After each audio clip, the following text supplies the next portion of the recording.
nervous? It's not that I'm nervous. It's just a lot of steps. Sure It's is. just a lot of steps. But it's not that I'm nervous. Good. But at the end of the day,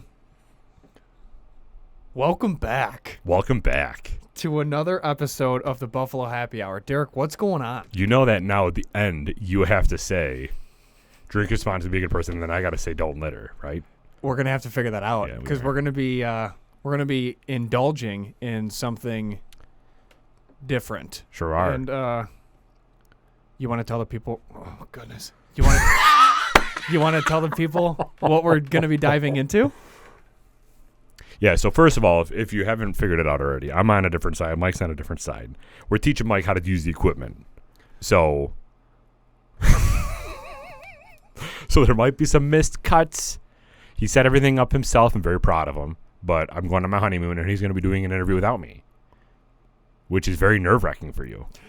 It's stressful. It's very stressful just because our entire equipment montage has grown exponentially, and it's helped efficiencies with editing, but it's also made it unbelievably stressful when it comes to setting up. Mm-hmm. And the interview that we're doing is kind of a big deal. Yeah. And it's, one where you really should be there.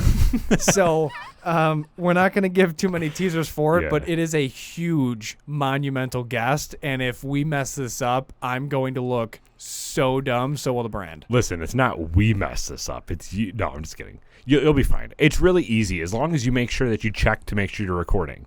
Because the good thing about this setup that we have is we have so many efficiencies built in and redundancies too. So we're recording there on that mixer. And if you forget to press that bottom or one of those buttons, kind of sucks, but we'll still have audio.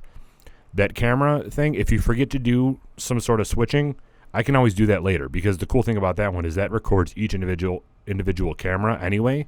It's just this is going to save me the editing. If you don't do this and you just press record and that's it, then I just got to do the editing after. So there's a lot of redundancies built in. Don't worry about it. But yeah, it's a pretty big deal for you today.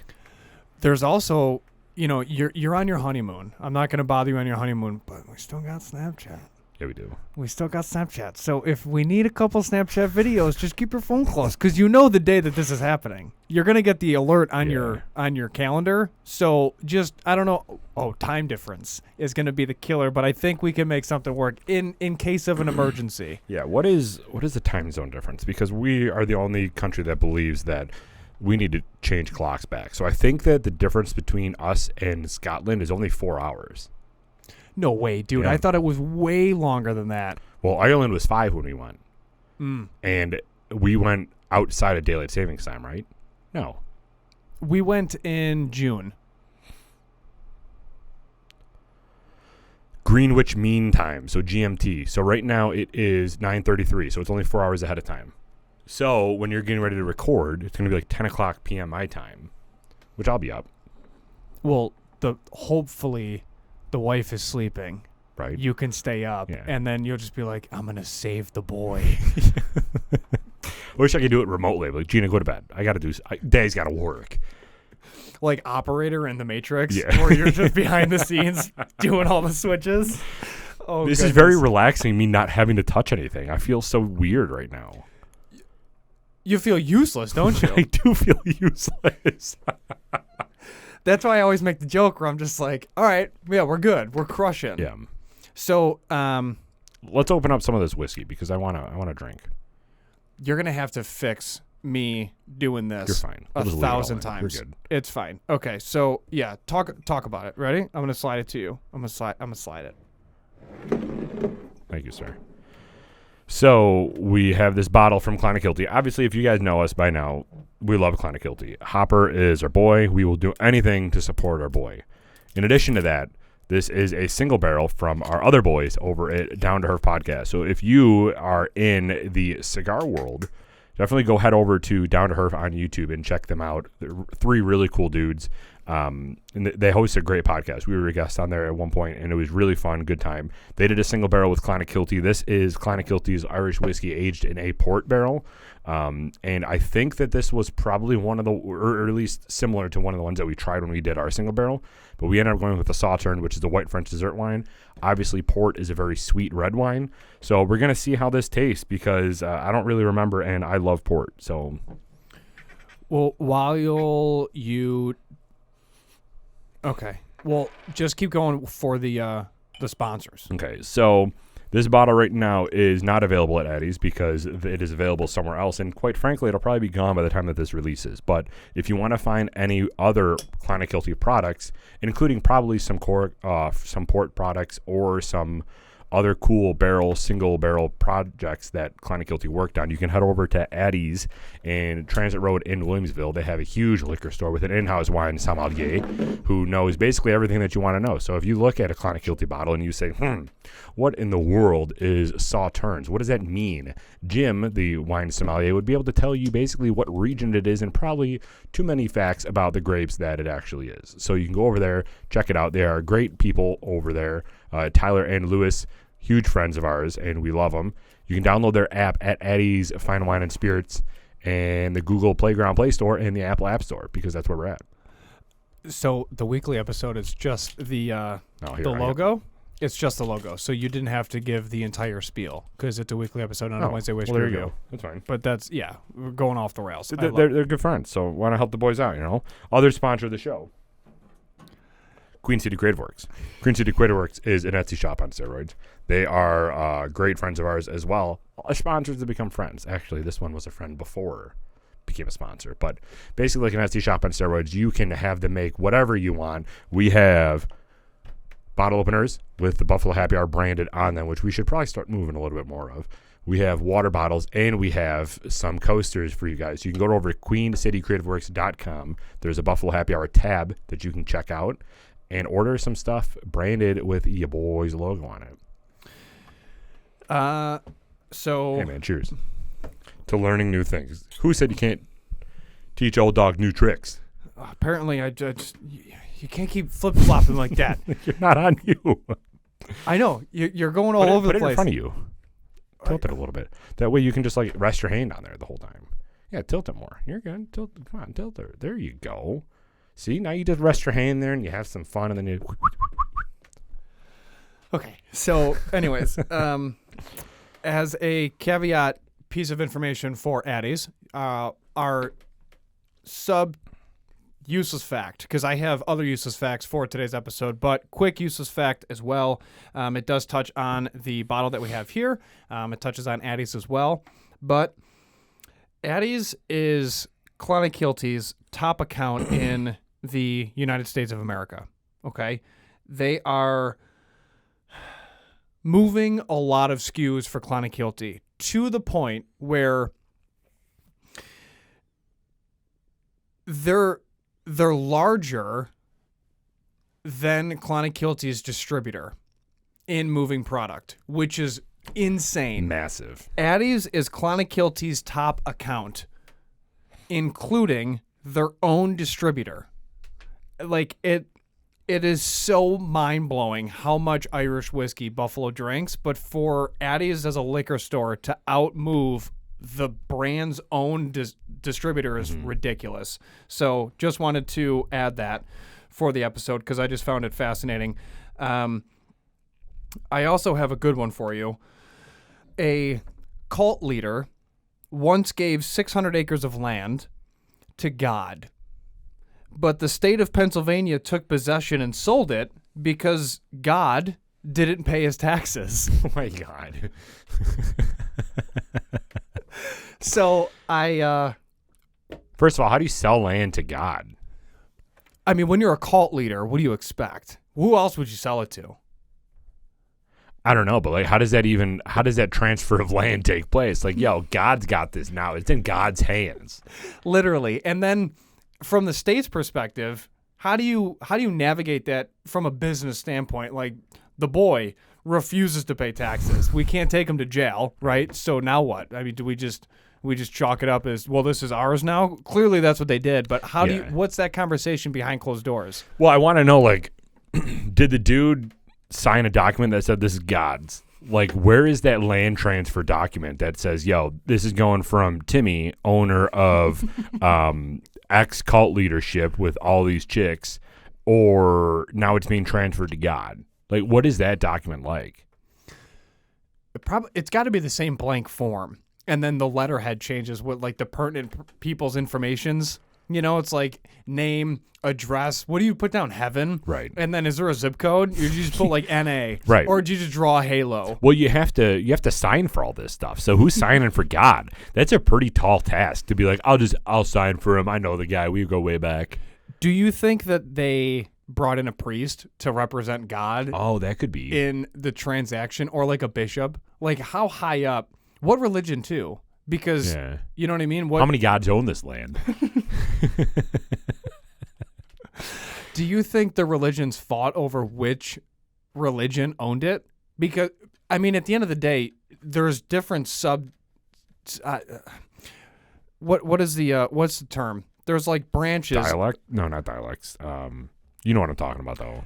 I do. But there's like different, there's different things that are, there's branches of Christianity. Let's just put it that way. There's branches of Christianity. So, are the Jews fighting with the Catholics, I guess, and then are the Catholics fighting with the Christians, and then are they fighting with, what is the other one? Like not Christianity? No, I already talked about Christianity. They're the Protestant. Yeah. Are Lutheran. Lutheran, yeah. Are they all yelling at each other? Well, I don't know if the dude like held court and was like, which all y'all want God to take this. I don't know if that's what happened. He was probably like Pennsylvania. We're not that far south. And then wouldn't it? Which one of y'all? And then if you were, wouldn't it be the Bible Belt? So aren't they all? What are? It starts with a B, I think. Baptist. Baptist, yes, Baptist down south. And they would definitely say y'all. They probably argued with sweet tea in their hands. Probably. But so was the state just like, all right, so God clearly doesn't own this. So Jimmy, you got to pay these taxes. And he's like, nah, God's got it. Put it on God's tab. I'll answer to it when I walk up those steps. Is that what happened? They must have. What's the cult, first of all? Do you know? Let me Google it. All right. Yeah, I'm not sure. Oh, you can't Google because you gotta work the cameras, bud. I'll Google it. No, I can try. No, you can't. Cult leader that gave I'm land twitching on this to side of the God. table. Jim Jones. He led the People's Temple. Cult claims God will appear in a flying saucer. All right. Well, this dude's clearly on drugs. Hold on. I mean, there's got to be. Was it Jim Jones? No, it wasn't Jim Jones, was it? Apparently, this was on CNN. It seems pretty intense, doesn't it? But I think they probably gave God a timeline and said, "Hey, you're forced to pay these taxes, and if you don't, then we're just gonna asset forfeiture this whole thing." Right? I mean, realistically, that's essentially what happened. I don't know any other way to get around that. You gave the man a timeline. He failed to meet the timeline with paying his taxes. Makes sense. And then they said, you know what? We can't do it anymore. This is ours now. We're just taking it over. Yeah, I can't find the dude's name. But that's sweet. So, do you think that the town got pushback from its citizens to be like, are you not believing in the Almighty? Because you took his land away? This is all God's land. That would be the actual argument. That's actually a really good stance. I wonder if anybody brought that up in the chambers and said, technically, this is all God's. We're part of God. Pennsylvania is a Republican county or state, which means a lot of people in those chambers were probably religious. Then they were probably super upset with the fact that the state was like, nah, this is ours. Business is business. You know? I don't know. I don't know why I went full Colonel Sanders there, but apparently that's what the state of Pennsylvania sounds like if it was on a map with a voice. What would taxes look like if God gave it to you? Would it be like extra lives, like you're a cat? Or is it money? Because I don't know if he has money. Is he rich? God? Yeah. He's the wealthiest, bro. And I'm not talking about materialistic items. I'm talking about inner being self. He's so wealthy. None of that was captured on my camera, but that's fine. Dude, it's hard because you get in the moment and you're like, I completely missed all that. But you can do it post-edit. Yeah, I'm not going to, though. People got to see the rawness of No, this. dude, you got to help out the boy. This is round numero uno. You got to help out a little bit. Yeah, I hear you. We'll see. All right. So second useless fact that actually brought up both points of what you were saying. You're right, dude. I'm a dumpster fire with this freaking switcher. I love it. Okay.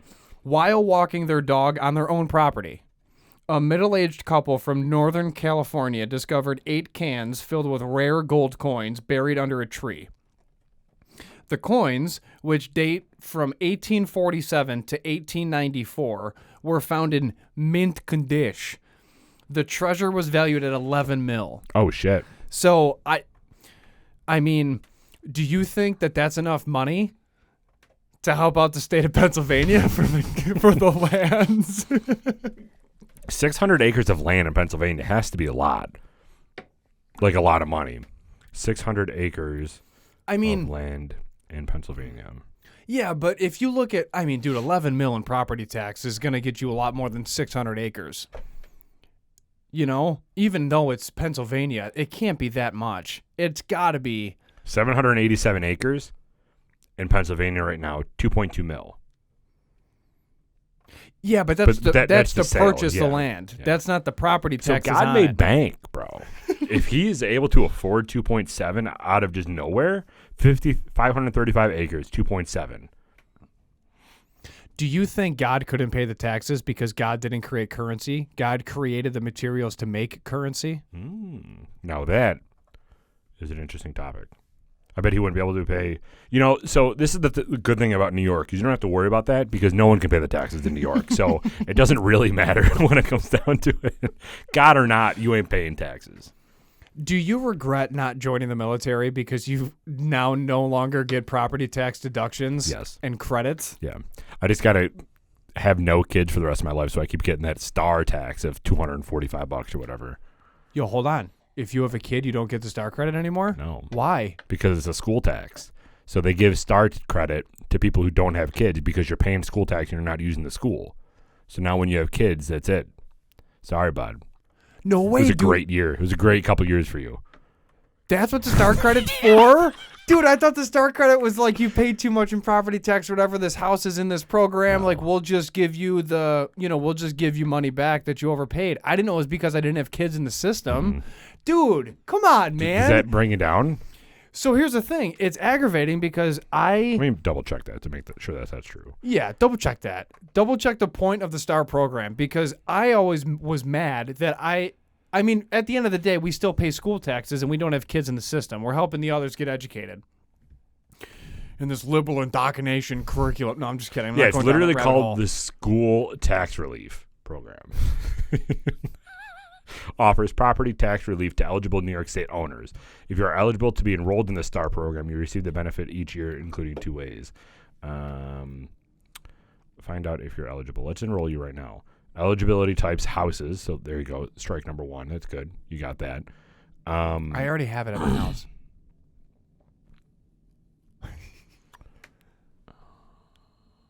Because I get that STAR check every year. Yeah. It's decreased in amount, by the way, just so we know, year over year. I've owned my house for 5 years now. So, speaking of, bro, you got to come over and see the bathroom. Hell yeah. Bathroom project is done. It's mint. And I started working on the baseboard trim in the hallways on the first floor. So that's happening. That's getting real serious. Yeah. Yeah. So once you have kids, though, you can start claiming them as dependents, which gets you more money than the STAR credit anyway. Not necessarily, because Biden messed that up. Well, not Biden, but I guess it's a mixture of people. It's Trump and Biden. 15 minutes. It's tough to remember. Yo, let's go. Dude, all this stuff to remember this is tough.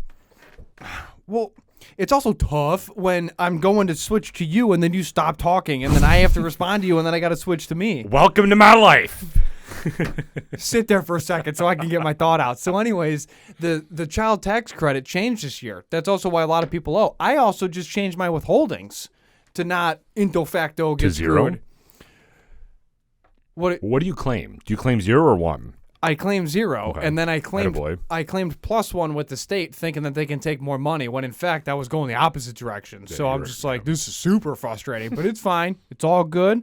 We straightened that out in straight and narrow, and we filed correctly for the business, so we're not going to go to jail. So we got the Let's easy with the jail thing because we still might go for different reasons. We just got to get that IT tool 4LL all set, Yeah. but which it was, and it was in on time, and we're good to go, I believe. You know who's part owner of the business?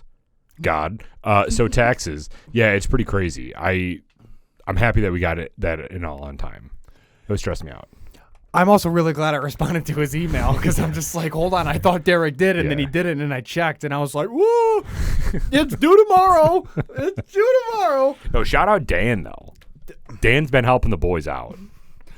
If it wasn't for Dan, we'd be in jail. We'd be in some deep issues. That's a fact, Jack. But no, he's been coming in He's a clutch. good dude. Very good dude. I appreciate him. So question for you: If Yes, you found 11 mil on your property walking your dog, what do you do? What do I so what I would do and versus what I want to do are two different things. What I would do, New model. you're right. What I would do, like what I would actually do in real life would be invested. But then no one wants to hear that answer. What I would want to do is get a whole new set of golf clubs again, for sure. Pay off all my debt, pay off all Gina's debt, and then buy a brand new house with hopefully more gold in it. That's what I would do. Do you think 11 mil can do all those things? Mm-hmm. Oh, yeah. Yeah, I don't have that much debt. I only have like 10 mil in debt, so. Same. 11 mil is a lot of money when it is. comes down to it. When it comes down to like middle class America, we're out Right? here. Hell yeah, we Yeah. are. What would you do? Great question. What would I do if I just stumbled into 11 mil? Would Obviously, you give it away? No. Are you No. a philanthropic character? Not yet. I got to earn that. So stumbling upon 11 mil doesn't mean I earned 11 mil, So True. I got to I'd pay off debt. I'd set a couple things up. I'd make sure that the baby's taken care of. Our retirement's all set and good to go. We're done, like whatever. Like you said, invest. And then really from there, like dream car done, good to go. I'd probably buy a bike. Yeah. I'd probably buy a bike just to have it, Mhm. and then I would take it like around the block, like not risk it, go on the 90, nothing crazy. I wouldn't hit the 33 at 110, but I would have it, and then I'd be like, okay, I got my bike, we're good to go. And then, now here's a question. Say your debt's good, you got $520,000 that you have absolutely no plans with, and you were thinking about a bike.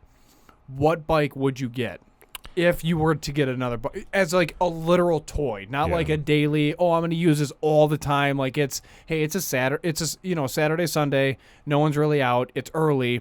I'm just going to go for a quick ride before it gets super busy, or like a night ride and just kind of get away for a little bit and just kind of escape on the bike. Yeah. What bike? I would probably say a Ducati just because I love the way that they look, like those 1099s or whatever they are. I don't know if I've been talking about tax or if that's actually a bike, but I think it's a 1099. But I would like to amend my previous statement because if I just came across money, honestly, the first thing that I would do is something that I've always wanted to do with my life and just go to the strip club. No, I'm just kidding. I would. My man. I want all the glitter, baby. Cover me in it. But what I would actually do is I would take 5 mil of that and buy as many properties as I possibly can. I would buy duplexes. I would buy houses. I would buy. No, if I found money, what? If I found money, That's an investment, Derek. but that That's is investing. honestly what I would do. Because if you had that much money and you bought all these properties and then you filled them and you hired somebody to manage all that know. shit, that is such easy money. So that would 100% be the first thing that I would do. I wanted to do that for the longest time, but I realized I'm Poe. So I can't do that because I can't afford to have somebody manage all that, and I don't have the patience or the time to do it myself. So that's why I never did. But if I had that much money, I would 1,000% do that because that is the easiest way to turn all of your money into even more money. I understand that, but that's also part of investing. If you, especially in Buffalo, bro, if you stumble upon $11 million and you take 1.2 million of it and invest it, even if you choose to spend 1.2 mil in real estate, you can buy so many properties with 1.2 million 100%. and flip them and then actually rent them out. It's not difficult. Houses, especially duplexes that you would want, are 200,000 and you got 1.2 mil to just float. So I'm talking about bikes, bro. So why don't more people do that though? Because it is seriously the easiest way to make money. The reason why is because people don't have all of the know-all behind it. There's so many moving pieces to real estate. It's not just I have capital, I can buy a duplex. Like, it's not just face value, oh, it's easy. You have to understand, is this worth the investment? Can I float this on top of all my other bills? If something breaks, do I have a guy?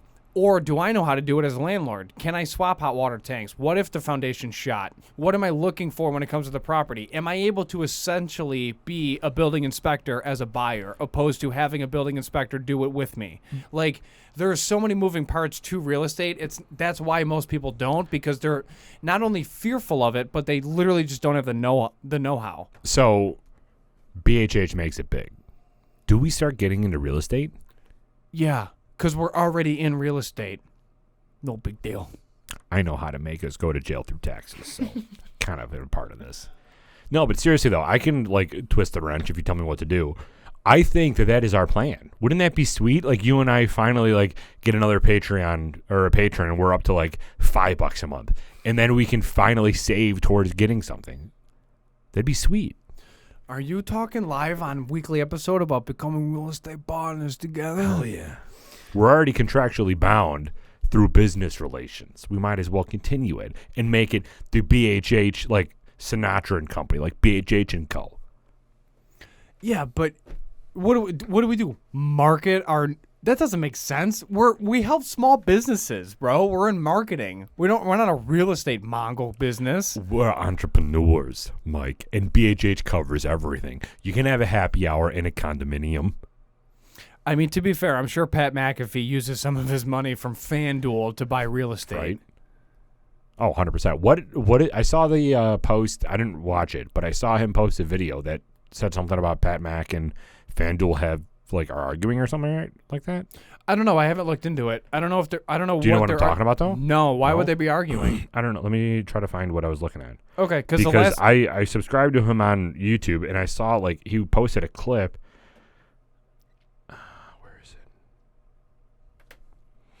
The last thing I seen on Pat McAfee's show was he was talking about obviously Aaron Rodgers being, Aaron Rodgers during the negotiations, which I don't understand why so many people hate Aaron Rodgers for what he's trying to do, because Adam Schefter reported awful reportings and then Aaron Rodgers literally responded to him saying, I don't have a laundry list of free agents that I want to bring over. The franchise is asking my opinion on teammates and other dudes that I know in the league to sign potentially, and I'm giving them honest feedback of me as a player, but also me as a person of like, hey, Ilyar Azard, like, yeah, that dude's a savage. He's a super good athlete. He's got a great work ethic. He's a professional. He's a really good guy. Yes, I would love to have him on the team. I'm not approaching the Jets saying, I won't sign unless you sign these guys. It's not what's happening. He told Adam Schefter to lose his number. Right, I saw that. Like verbatim. He's like, you're a trash reporter. Like, I don't like what you're doing. That's not at all what I'm doing at all. Like, I love Green Bay. I love what Green Bay did. And, like, if I go to the Jets, I go to the Jets. Like, it has nothing to do about the Ilyar Azard nonsense with, I need all these dudes signed or else I'm not going there. I understand, the pandemic argument of Aaron Rodgers' stance, but at the end of the day, he was allergic to the vaccine. If you agree with that or not, that's on you. I don't care what your opinions are about Aaron Rodgers. I just don't understand if a human being literally can't get the vaccine due to an allergic reaction that would kill them, so they sought additional outside treatments that would help their immunity against a virus that nobody knows anything about. what is wrong with that? Right. To then alienate and then make all these ridiculous claims and try to outcast him essentially, I don't know. There's a part of me that doesn't think it's right. However, his comment about him being the best Packer of all time and the longest tenured Packer of all time, like he's been there for 2 more seasons than Brett Favre, and at the end of the day, could he have been cut 2 years ago? 1,000%. Like, there's no reason. It's not like he's there because they want him, right? Like, the franchise is just kind of wanting to move on with Jordan Love. So I don't really feel that argument, and it's not a humble statement by any means, but the whole Aaron Rodgers thing is weird. Yeah, I understand that people get angry with him about that whole COVID situation, and now people are weirded out because he does this ayahuasca trip and he goes into a dark room for a couple days. Like, sure, whatever, but I hate that we are now alienating so many people just because they have one stance. And I've heard so many people say, I hate Aaron Rodgers now. It's like, bro, why? He's such a great quarterback, and he seems genuinely like a nice dude. Like, he's not Russell Wilson where he's like, I need a conference room by myself. I need an office upstairs. Like, he's a genuine nice dude. He's good friends with Allen. Like, there's no reason to really hate him just because, or the only reason to hate him is because you're fucking shallow and you're like, I don't like how he handled the pandemic. It's like, bro, it's not up to you. Just stop talking. That's what bothers me so much. And at the end of the day, he is a ridiculously good quarterback. There has been reports early on, like pre-pandemic, way pre-pandemic, about his relationship with his family where he kind of alienated, that whole piece or whatever. Like, okay, fine, like he's got some quirks, but just so everyone knows and like is on the same page, ayahuasca is a massive thing that isn't approved by the almighty FDA that's helped a lot of people, specifically in the veteran community, for PTSD treatment. Just in case anybody didn't know, there's a lot behind that. And then there's also, you have major comedians like Tom Segura and others that have done the treatment that it's literally like Ron White. It's massively helped them with drug issues, alcohol issues, past trauma, and then it's been immensely powerful for combat vets that were specifically in Tier 1 units that were doing things that no one knows about, that they're grateful for all the freedoms that we have, and now you're judging an NFL quarterback for doing the same treatment, and you're not understanding how powerful that is. It's not FDA approved. There are FDA approved versions of it, right? But it's unbelievably therapeutic. So I don't know. Like, it's the same thing. Be a good person. Do your due diligence. Look into things. Understand all sides of each argument before making a decision, and then gather all the intel first. Like, there's probably a reason behind why somebody's either reacting that way, saying what they're saying, feeling what they're feeling, or coming at anything hot, and it's probably due to what they're bringing with them. Everybody's got baggage. Like, I just don't understand. Like, seek to understand first, and I think that is what's missing specifically with Rodgers. And you still haven't told me what bike you were going to get with $11 million, bro. I told you, the Ducati 1099. The tax return. We don't even know if that exists. Oh, yeah, it does. The Pingali or whatever. Dude, I've been so disassociated from bikes. Honestly, I don't even know if I would get a bike. That's the thing. Is I would so much rather get a car, like a nice car outside of that. I don't know. Let me look it up. Ducati. I think it's a bike. Let's just pick a number. 520,000. You can buy essentially any car you want used and any bike used that you want. What is this? What are you, good? You're just spreading all the disease inside our little studio? Love that.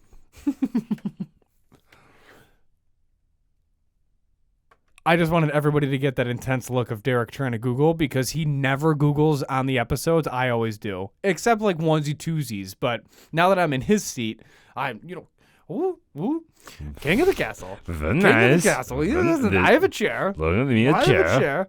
So there's an $11.99. I was close. I was $100 off. $11.99 Ducati Panigale $11.99. That's the one that I would get. It's a sexy looking bike. Yeah, it almost looks like the same bike that Trinity from The Matrix would have used in Matrix Reloaded. You think Trinity's a smoke, huh? Dude, when I first watched The Matrix, I'm like, I think I'm in love.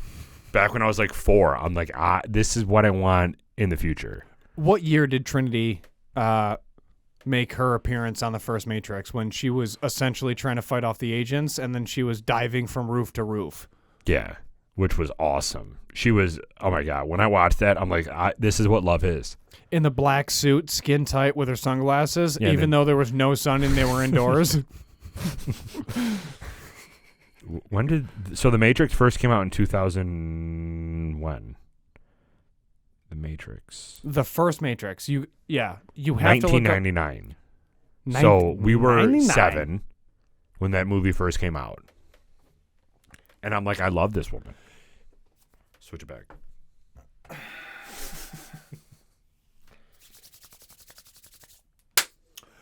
Trinity, I hope you're living fine, well, and happy. You are a beautiful woman. You've always have been. We fell in love with you in the first Matrix, but then we wanted to marry you after Matrix Reloaded, specifically with the 848 Ducati on the thruway, rocking through all the traffic, bobbing and weaving, getting after it with those weird dudes with the silver hair that would disappear and vanish into weird things. And they use swords for whatever reason. But, yeah, great movies. So, what are your thoughts on John Wick? Have you watched all 4? Or there's a 5th one coming out, right? Like, what are your thoughts on that? Is it Keanu Reeves? Is he? I don't want to say milking this, because I've heard by so many people that they're amazing shows, but he seems like a one-trick pony to me. Movies. Right, but he seems like a one-trick pony to me. How is he a one-trick pony? He's the same character in every single show, every single movie. How? Did you ever see his first movie? It was basically like he was a weird California kid with long hair that had no direction in life, and he just like drove around in a convertible.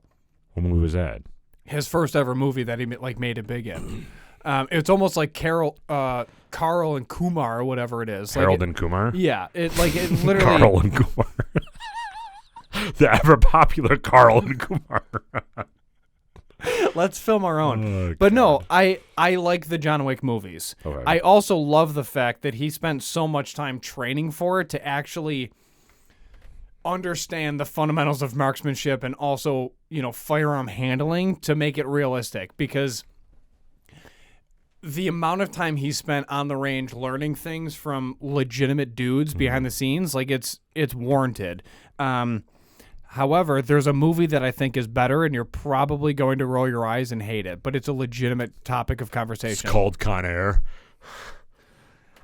Con Air is one of the greatest movies of all time, and anybody that doesn't think so doesn't appreciate Nicolas Cage, specifically for his role in The National Treasure. The worst. It's almost just like the 1996 classic Kevin Costner film Waterworld that literally everybody can't stand. Great film.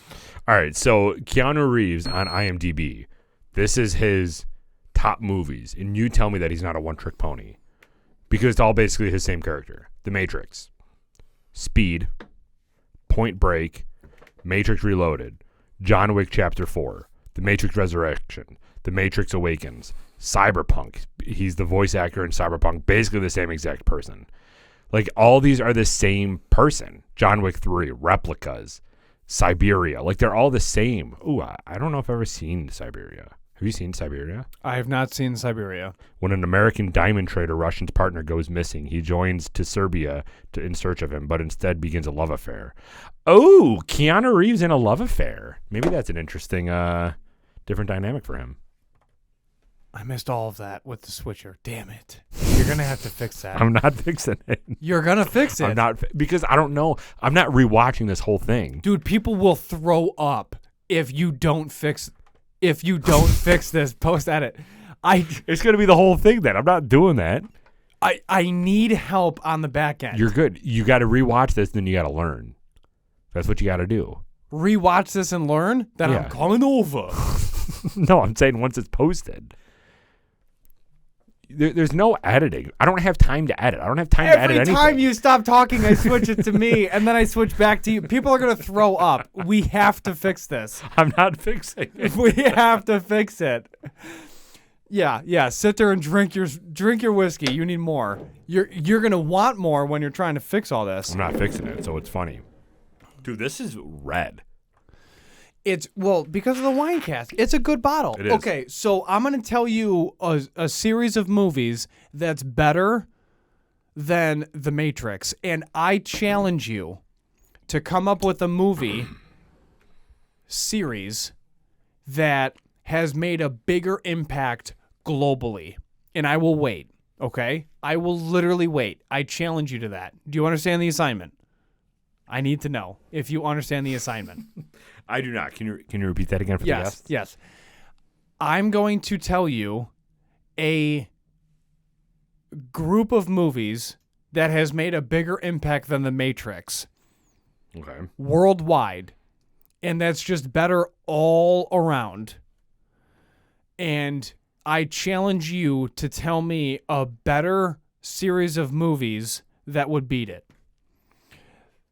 Fast and the Furious is, to me, the largest global impact franchise of movies to ever exist that never forgot their roots from the first movie, and they still make good movies. Okay. So you're in the camp that they never got away from their roots, Yes. even though they totally did. Even though they totally didn't. You just don't know enough about the franchise. How? What are you talking about? What do you mean, what am I talking about? Each movie ties into itself as you progress through the movies. So they all make sense at the end. So it's almost like Star Wars in a weird way, but better. Don't ever compare Fast and Furious to Star Wars. What's wrong with you? Correct, because Fast and Furious is better than Star Wars. 100%, and I'm not disagreeing. But if you are a car fan, I put the phone down. Now I'm getting serious. If you are a car fan and you watch I'm not saying these more recent Fast and Furiouses aren't good. I think that they're great. But you talk about what the true intention of those first couple movies were, all about tuner cars, and now you're clearly transitioning towards current American muscle, focus on insane drama and romance. Can we agree on that? That the movies are? Yeah.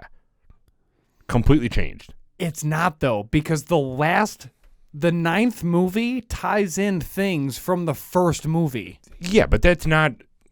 Understand it. I understand that. But it's a completely different movie. It's a completely different... Like, it used to be about action, sports, like racing, drifting, and all that stuff. It's not about that anymore. Again, I'm not saying it's bad. What are you laughing about over there, Laffy Tom? You, because as soon as I start talking, I see you go, like, get all nervous because you have to press the button. Anyways, the thing about the Fast and Furious is that they made a literal vow from the beginning to make each movie better than the last and bigger than the last, to make this global impact. What they ran into, and most viewers don't understand that vow occurred, right? So what they're seeing is like, oh, now they're in space. It's like, well, yeah, the last movie, they literally jumped skyscraper to skyscraper through glass windows. How do you top that? Well, we top that by taking down a plane. How do you top that? Well, now we're going to fall from space in a car, right? Like, they made the people involved in the franchise made this vow to make each movie better and bigger than the last. Now, when you look at it holistically, they never forgot where they came from, because even in the third movie, Tokyo Drift, no one thinks Tokyo Drift matters.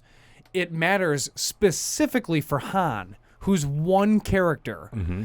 And it answers questions later in the movie series, because you have to watch them all the way through, 1 through 10. There's 10 total movies. The reason why this is so impactful for Derek and I is not only because we love cars, specifically imports, but we grew up with this series, right? Like when the first movie came out and I first seen it, I remember it. I was at my stepsister's house. I fell in love with the movie. I never stopped watching it. Every time I went to her house, I watched it. Like I was just obsessed with it. I loved the cars. I loved the girls. I loved speeding. I loved the action behind it. I loved the storyline.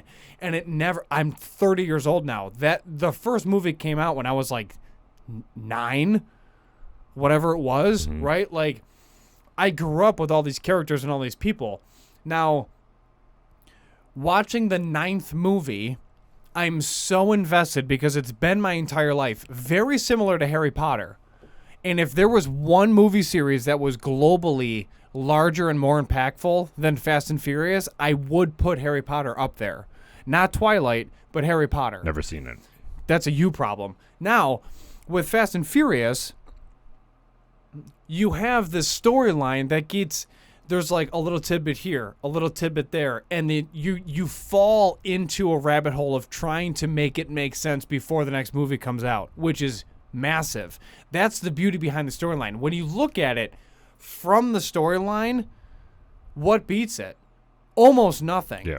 Almost nothing, because they never forgot the family roots. They never forgot, Paul and,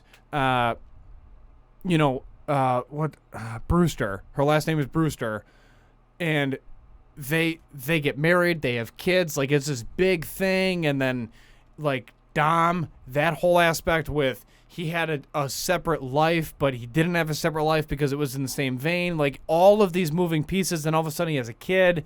Then Paul Walker dies, which directly impacts everything. Changes the storyline. They never forgot it. Like it's huge. From my perspective, and again, I'm not saying I don't like the series because I love the series. I'm going to go see 10 when it comes out. All this stuff. All in on the series. But I feel like after Paul Walker died, they're like, let's go with a, what's that super annoying movie with, it's like a fighting movie, but it's with all the top guys, like Schwarzenegger, Stallone, Jean-Claude Van Damme, like the Expendables. I feel like they just turned it into that because they brought The Rock in, which is sweet. They brought Jason Statham in, which is sweet. And then they just like exploded the entire series trying to bring everybody famous in just to draw more attention. Like I feel like it just got so far away from the roots. Sure, they still tied the story back to the original roots of it, but I feel like now they're just going completely away from racing and getting way too much into drama, which again, I understand. There's only so many movies, and this is kind of what I want to ask you. There's only so many movies that you can write about drag racing, about drifting around streets, about Tokyo Drift. There's only so many movies you can write and have successful about shifting a car 27 times to get up to 7th gear. I understand that. So in your opinion, from a true Fast and Furious fan, do you think 10 movies is too much? From a very basic storyline standpoint, yeah. And the reason being is it almost falls in line with like a Grey's Anatomy correlation. Grey's Anatomy blows. Grey's Anatomy should have ended 17 seasons ago. Yeah. Like, it's not a good show. Or, honestly, The Office, if we're being real about it. The last 2 seasons of The Office are trash. They're good. I'll watch them. But as soon as Steve Carell left, because he had to go do other stuff, they throw the book at him. They're like, all right, let's get Will Ferrell. Let's get Will Ferrell in here. Let's get James Spader in here. Let's bring in all these high actors to try to draw more attention. And I feel like that's what they're doing with Fast and Furious. In my opinion, when Paul Walker died, rip. Love the dude. When he died, they should have ended the series there. And then they should have started a spin-off series, not related to it, about this whole action adventure that is the car culture. That's what they're trying to capitalize on the name, in my opinion. I think yes and no. So the untiming passing of Paul did 1,000% impact the direction of the franchise. Mm-hmm. If they ended it it was like 6 or 7 when Paul passed. If they ended it there were too many open ends to the original storyline for the first movie. Now, when you roll out the first movie, right, you have no clue the impact it's going to have or the potential storyline that can develop afterwards. Like, you can't play chess because it's a movie, mm-hmm. and you can't foresee those things. You just can't. So Monday quarterbacking the franchise and the moves they made, it becomes more difficult. Yeah. If they ended it as soon as Paul passed, it would have been very difficult from the original storyline standpoint. They still needed 1 to 2 movies to wrap it up because, this falls in line with Game of Thrones, where Game of Thrones was ended very quickly. And it was apparent that they just ended it. And Same with Boardwalk. Yes. And they just kind of did it in a really shitty fashion, right? Where Fast and Furious, when Paul passed, yes, there were so many open, loose ends to the original storyline that they could have finished it in 2 movies. It would have been fine. I think that's when they fell into, let's get everybody in that we can to then capitalize on the franchise name, because globally we're making $1 billion each movie, specifically in China and Asian, countries. But if we can stick to the original storyline, that's why 9 is one of my favorite movies, because it ties in, 1 through 4 essentially, and those storylines, because the 4th Fast and Furious is arguably the best Fast and Furious movie. Which one is that called again? The 4th Fast and Furious is Fast and Furious, and it's with the blue GTR, and they race through the streets, and then they dive into, I believe the 4th Fast and Furious is when they dive into the cartels, and they do the tunnel race, getting across the border, and that's where Letty dies. What's the Fate and the Furious? Which one was that? Fate and the Furious? Yeah. I wish they didn't do it like this. So So Fast 5 is obviously here's how it goes. Fast and the Furious, Too Fast, Too Furious, Tokyo Drift, Fast and Furious, Fast 5. Fate of the Furious might be 6 or 7. No, Fast and Furious there's a 6 and then there's a Furious 7. So the Fate and the Furious might be 8. Because Fast 9 is called the Fast Saga, and then Fast 10 is Fast X. So let me read you Box Office Mojo, how they rank these movies from a lifetime gross standpoint, okay? What would you think would be the worst movie that they released? This is kind of cheating, but what do you think the worst movie they released is? Tokyo Drift is probably the worst. I'll give that one to you because it's technically number 10. Because number 11 was the Fast and the Furious 2021 release. It only grossed $212,000 in the theaters. Terrible. Number 10, you're right, Tokyo Drift. Good job. Number 9. Fast 5 was massive, so it's not that. I would say the 7th is when people pretty much bailed out of the franchise. So I would say 7th or 8th movie. 7th is number 1. Because it was a movie post Paul, and they were trying to figure out how they were going to. Yeah, because they were going to try to figure out how they were going to piece that together. So the second worst movie they ever released. So it's kind of faulty because these are limited gross numbers, which means box office sales, and we know money goes further now. And people back then probably didn't I don't know. I just feel like these stats might be a little flawed, but it's a general indication of where people's minds are. So number 1 was Fast 7. Number 2 is Fast and Furious 6. So 7 and 6 are the top 2. Number 3 is Fate and the Furious, which I don't know which one that is. I think that's 8, maybe. Maybe. I will check that as you rattle these off. Number 4 is Fast 5.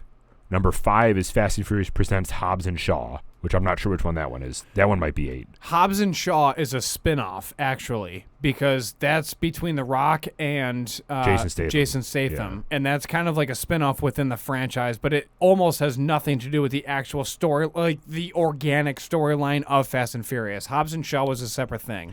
Number 6 is Fast 9. So Fast 9 didn't do very hot. No. Number 7 is Fast and Furious, which is 4, right?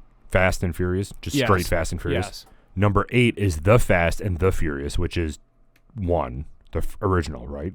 The Fast and the Furious. Yeah, the Fast and the Furious is number 1. Then number 9 is Too Fast, Too Furious, so the second movie. Yep. And then number 10 is Tokyo Drift.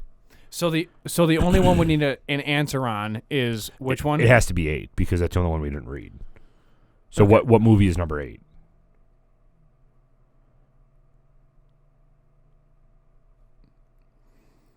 The 8th Fast and Furious is The Fate of the Furious. Yeah.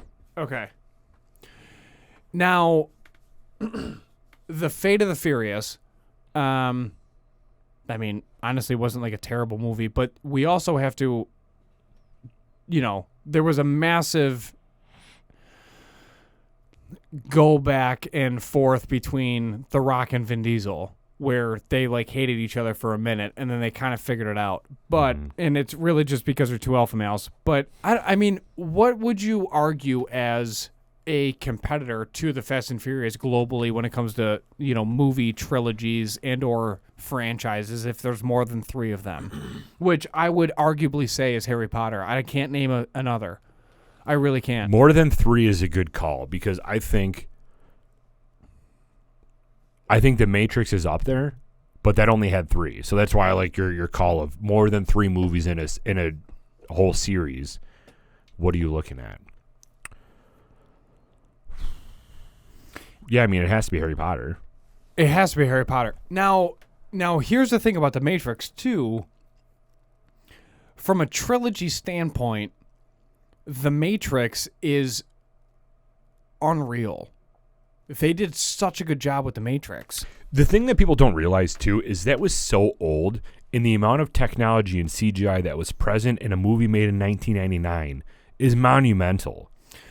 Not even that, just what the concept was. It was about AI taking over mankind. Yeah. The actual concept of what The Matrix is so big. And to release that in the 90s into the 2000s is what makes it so powerful. Outside of the fact they never lost their roots, the characters are on point. They maintained who the characters were. Mm-hmm. Everybody came back for the other movies, and they never lost faith in the Neo-Trinity romance while going after the machine, like the cog of the machine. And the theory behind it is consistent because it's the same theory for all 3 movies. Yeah. It's literally about AI taking over mankind, and that's a legitimate theory and a fear for now. Still, yeah. And I mean, dude, when did that really come up? Basically when computers showed up, that's when that theory came into play, and now we have legitimate AI security concerns in 2023. Yeah. So we'll round out this episode because we're already at 57 minutes. We'll round out this episode by talking about those movies that could potentially be bigger than Fast and Furious, because there are some that I completely forgot about. Ooh. Number 1, Star Wars. Star Wars gross did really good in the box office. However, and they have a cult following, but from an actual storyline standpoint globally, I don't know if Star Wars keeps up with the Fast and Furious. And I'm not saying, I'm also a Star Wars fan. I'm not a Star Trek fan. I'm a Star Wars fan. That's another one, Star Trek. Yeah, Star Wars I think is better than Star Trek. Both Star Trek and Star Wars have had massive global impact. However, Fast and Furious outlasted both of them by far. Well, no, because Star Trek had 12 movies. Star Wars, I don't even know. It's not on this list, but I just thought of that. But look at the time frame, though. Well, yeah, obviously. So another one is the Halloween movies. Sure, but everybody knows, like, Scary Movie and Halloween is such a joke, dude. Everybody still watches now. I feel like that fell into the same thing where everyone's like, seriously, another Halloween movie? How has this dude not killed Jamie Lee Curtis yet? Are we really still here where she's still like, oh, he's gone, another movie? Like, that should have ended a while ago, but it's another one that's up there with the number of movies that they've released and the success of it. The other one too, James Bond. Those are stellar. But, I mean, you can start getting into the weeds with, like, Batman. Like, Batman has been on for a while. But do you think, this might be a conversation we continue next week, but do you think that changing the main character completely alters the movie? Like, you have Heath Ledger, you have Joaquin Phoenix, you have these different Jokers, that changes the whole movie in my perspective. And Batman's. Yeah. How can you have a series of movies when the lead actors are changing all the time? I get mad when they change after one season. Like, I watched The Office and I saw Andy's dad and mom present when Andy proposed to Angela. And then later in the season, it was the dude from Seventh Heaven. Completely different people. And I get mad at that because I'm like, what are you doing? You can't change these characters. We'll talk about this next week. Everybody, thank you so much for listening. We appreciate you guys. More to follow, obviously, on the movie saga. If you're invested in this journey, just stand by for one more week, and then you'll see the conclusion of this discussion. But, Derek, thank you so much for your time and for teaching me things. And it'll roll into next week. Hopefully next week is a little bit smoother, because I know this week you're going to edit and help I'm out. not editing anything, and I'm so excited. No, you're going to help out. So, all right, everybody, thank you so much for tuning into the Buffalo Happy Hour. We appreciate you. If you want to join our Patreon, we do have that available. Make sure you like, comment, and subscribe, but also leave a review on Spotify and Apple Podcasts, because that immensely helps us. So thank you so much. And remember, if you are drinking with us, we did enjoy Clonic Kilties down to Herf. Single barrel. We're probably going to continue it into next week. Just remember to be a good person, don't litter, and Derek. Be a good person and don't litter. Be a good person. No. Drink responsibly. Come on, dude. You can't just mess it up like that. We've been doing this for years. We've been doing this for like 5 years. Okay, so drink responsibly, be a good person, and Derek, don't litter. we will see you next week. Bye-bye.